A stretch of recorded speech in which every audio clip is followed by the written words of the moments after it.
नमस्कार दोस्तों, हिंदू धर्म में आप लोगों का बहुत बहुत स्वागत है। तो आज की इस वीडियो में मैं आप लोगों को संतोषी माता की व्रत कथा सुनाऊंगी।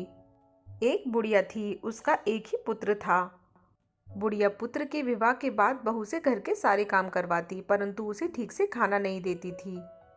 यह सब लड़का देखता पर माँ से कुछ भी नहीं कह पाता था। बहू दिन भर काम में लगी रहती, उपले थापती, रोटी रसोई करती, बर्तन साफ करती, कपड़े धोती और इसी में उसका सारे समय बीत जाता। काफ़ी सोच विचार कर एक दिन लड़का माँ से बोला, माँ मैं परदेश जा रहा हूँ। माँ को बेटे की बात पसंद आ गई तथा उसे जाने की आज्ञा दे दी।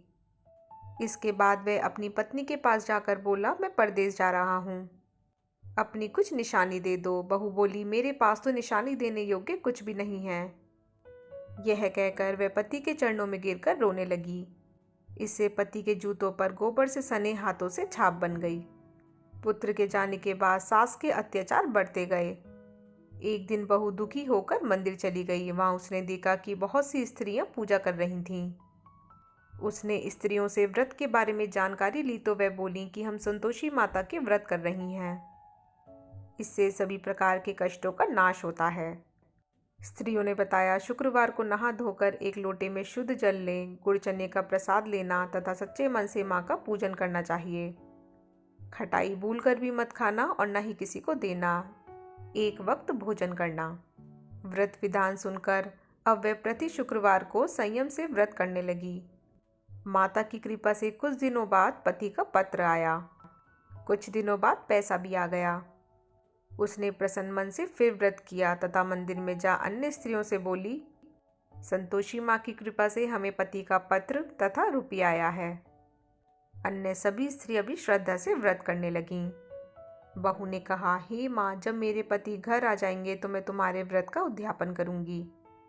अब एक रात संतोषी माँ ने उसके पति को स्वप्न दिया और कहा कि तुम अपने घर क्यों नहीं जाते। तो वे कहने लगा, सेठ का सारा सामान अभी बिका नहीं, रुपया भी अभी नहीं आया है। उसने सेठ को स्वप्न की सारी बात कही तथा घर जाने की इजाज़त मांगी, पर सेठ ने इनकार कर दिया। माँ की कृपा से कई व्यापारी आए, सोना चांदी तथा अन्य सामान खरीद कर ले गए। कर्जदार भी रुपया लौटा गए। अब तो साहूकार ने उसे घर जाने की इजाज़त दे दी। घर आकर पुत्र ने अपनी माँ व पत्नी को बहुत सारे रुपए दिए। पत्नी ने कहा, मुझे संतोषी माता के व्रत का उद्यापन करना है। उसने सभी को न्योता दे उद्यापन की सारी तैयारी की। तभी पड़ोस की एक स्त्री उसे सुखी देखकर ईर्ष्या करने लगी थी। उसने अपने बच्चों को सिखा दिया था कि तुम भोजन के समय खटाई जरूर मांगना। उद्यापन के समय खाना खाते खाते बच्चे खटाई के लिए मचल उठे तो बहू ने पैसा देकर उन्हें बहलाया। बच्चे दुकान से उन पैसों की इमली खटाई खरीद कर खाने लगे तो बहू पर माता ने कोप किया। राजा के दूत उसके पति को पकड़कर ले जाने लगे। तब किसी ने बताया कि उद्यापन में बच्चों ने पैसों की इमली खटाई खाई है, तो बहू ने पुण्य व्रत के उद्यापन का संकल्प लिया। संकल्प के बाद वह मंदिर से निकली तो राह में पति आता दिखाई दिया। पति बोला, इतना धन जो कमाया है उसका कर राजा ने मांगा था। अगले शुक्रवार को उसने फिर विधिवत व्रत का उद्यापन किया। इससे संतोषी माँ प्रसन्न हुई। 9 महीने बाद चांसा सुंदर पुत्र हुआ।